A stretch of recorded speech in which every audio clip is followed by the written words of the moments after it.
Well, Tata is quite famous for launching different editions of all of its cars. And amongst all the editions they've launched so far, the Kaziranga was my favorite yet.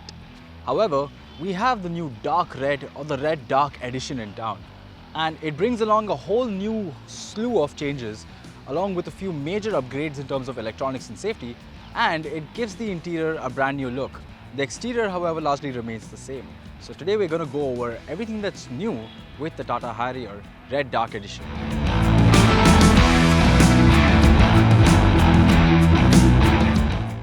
To begin with, we've got a brand new grille over here. Well, it's the same grille with just a new shade of color. So you've got a little bit of red thrown in here to tell you that it's the Red Dark Edition. So with the Red Dark Edition, you now get a really good 360-degree surround camera system, and you get level 2 ADAS. A bit more on that later once we step inside the car. You also have the red dark badge over here. I mean, it's a dark badge finished in red on the front fenders. But apart from that, it's the same old car. You know, nothing has really changed from the outside. Oh yeah, the rims do get a new color option. These are still the 18-inch diamond cut wheels, but you get a charcoal finish on them as opposed to the blacks or the silvers that you've had before. But yeah, like I said, apart from that, the exterior largely looks the same and there's nothing changed apart from these color shades. So let's step inside and I'll tell you a bit more about what's new on the Tata Harrier.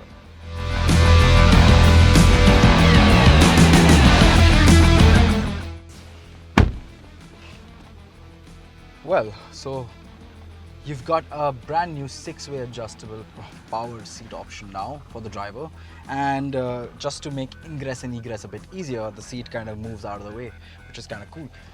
Now I guess I should address the elephant in the room and talk about the all red interior over here. And I gotta say, it's finished really well. I mean, honestly, it looks quite premium. It looks quite cool, and I don't think any other car in this price segment gives you such a cool red interior. And I think not a lot of people like red interiors, but for those of you who wanted a sporty interior, this is a really good option.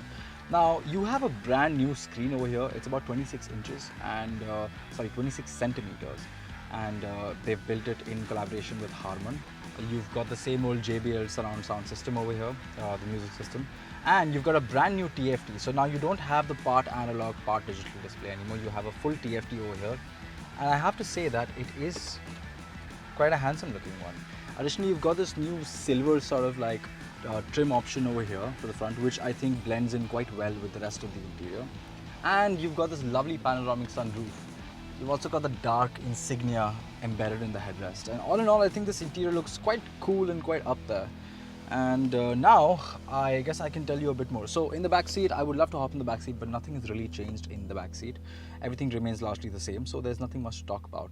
But the interior, yeah, there again, it's the same, and it just looks a lot more classier now. Alright, so this TFT over here, well, for starters, it's very clear and it actually looks quite premium. It's also very responsive to the touch, which I quite like.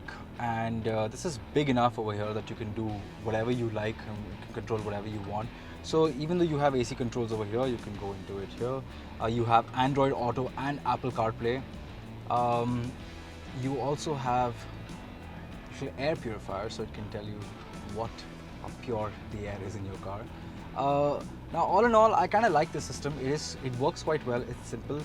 So another cool feature, or well, not so cool feature maybe, is the fact that you can watch movies now, or you can watch video clips. You essentially have to plug in a USB.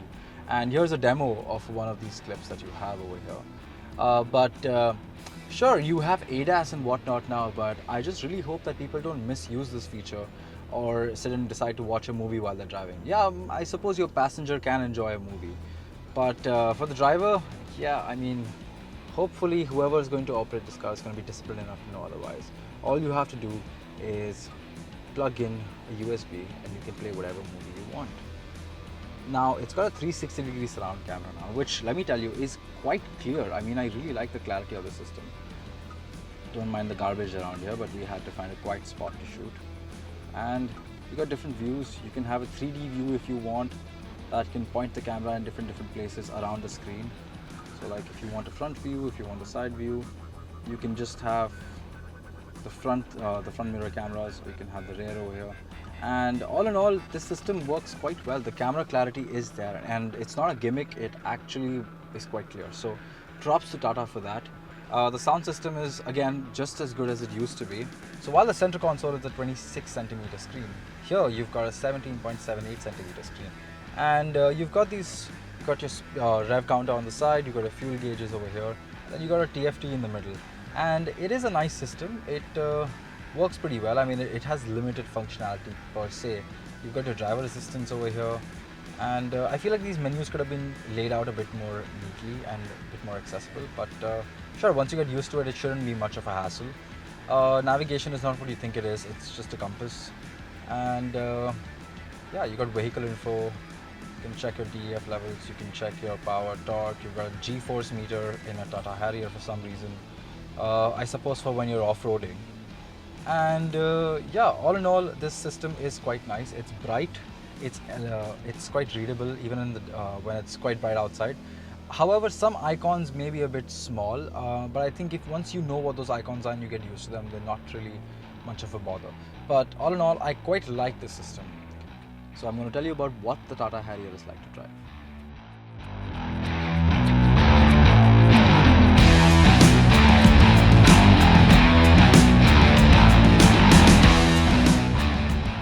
Now, just as before, the Tata Harrier is powered by the same 2-liter Cryotech diesel engine that produces about 168 bhp of power and 350 Nm of torque. Those are healthy numbers, and nothing has really changed with the car mechanically. It's just the driver assistant aids that really come in here and change your driving experience a bit. So, thanks to the new ADAS system that's on board, you now have a forward collision warning, autonomous emergency braking, traffic sign recognition, high beam assist, lane departure warning, blind spot detection, lane change alert, door open alert. Out of all the driver assistant features that have accompanied the new dark red or red dark edition, I tend to find the lane departure warning a bit too annoying. For starters, whenever you're driving on the highway, it tends to just keep beeping and bombing the whole time and just beep, beep, beep in the background. And that can get a bit annoying at times, especially when you're the only one on the street and you just want to change lanes peacefully. Alright, so that being said, I do also find the emergency braking system a bit weird. It tends to sort of just, it's almost like it attempts to brake, but it doesn't really brake. It just makes a weird croaking noise. So, let's just say, oh, there we go, speak of the devil. Anyway, also the forward collision detection, I think it overreacts a bit. So if the vehicle ahead of you is, well, not that close to you, it still tends to emergency brake and can sometimes just like give you a warning alert. And I think it has too many warnings going on, and I wish I could just give me the option of turning them off. I think that would be a lot better and just make the driving experience a bit more peaceful. Because throughout my time driving this car, I did hear too many warning sounds, a bit more than I would have liked, and I think that kind of takes away from the luxury experience. But apart from that, the Tata Harrier is still as tough as nails as it once was and felt. It does feel like you're driving a tank. The steering weights up quite well, especially on the highway. In the city it can be a bit too heavy, but on the highway it's great. So this is just the Tata Harrier. We intend to drive the Tata Safari next, the red dark edition of the Tata Safari, which has slightly more features than the Harrier, of course, because it's the Safari and it's higher up. But yeah, if you like what you saw, stick around to the TopGear India YouTube channel. This is Gavin Rodriguez signing off, and I'll see you on the Tata Safari.